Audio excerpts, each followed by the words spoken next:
AI and digital technologies are on track to revolutionize and transform the world of work at a global scale.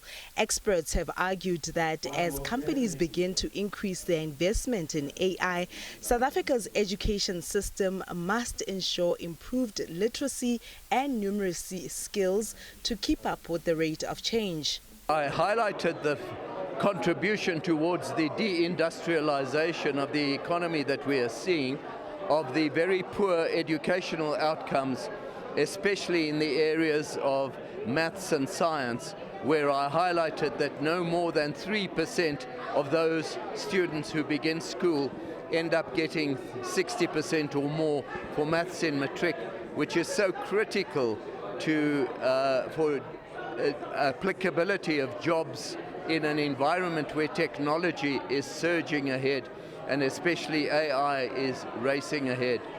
There has to be a passionate acknowledgement on the part of the authorities that we have to do more to develop the teaching capability and then the actual learning capability in the spheres of maths and science, and that in turn requires a change in many aspects of our educational system. Analysts have stressed that AI relies on the knowledge and creativity of humans to give context to the data used in AI modeling to draw and create narratives. Takeaway, listening to some of our experts there, was the importance of the human in all of this kind of capability and the intensity around intelligence that we've built into or we've mechanized into our systems and processes. Look, of course, it does take away some of the kind of routine, mundane tasks, and I think that's okay. But the human intervention, the experience that you've got to bring to bear, because the human actually needs to make the decision. I think what AI is, we have a risk with AI, is that we may actually be after perfection. We come with our own kind of imperfections.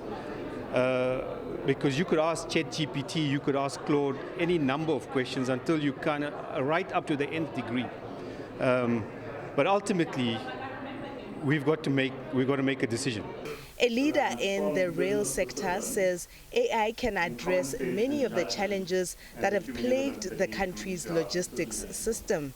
I think one very interesting discussion that was had is the use of cameras and AR to detect collusion, fraud.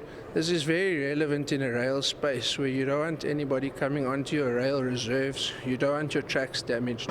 I think collaborating with AR technology, the use of cameras and monitoring to really allow a check person to informatively make his decisions of where there's an issue can play a big role in the rail space, especially in an industry where a lot of our tracks do get vandalized, and you don't want any unwanted persons on the rail reserve. I think that's a very important place where we could use this high-tech AR technology. Those in the telecommunications industry say AI can be used to streamline business processes while leveraging its predictive capabilities. And then there's the whole data analysis side of things. How do we find trends on where there's going to be the next issue in the country? For example, things that really are detrimental to telecoms are like natural disasters. Like, there were floods in KZN, there was the looting in KZN, then there was the floods in Mpumalanga. All those things have an impact on the infrastructure. So how can we use AI to better predict when there's going to be a disaster or something's going to happen, and we can dedicate more people, more teams in order to solve those issues? The use of AI in financial management has seen significant growth, with users citing improved cash flow forecasting, reduced duplicate payments, and improved productivity due to automated tasks. Naledi Mabitsela Ngobo, SABC News, Johannesburg.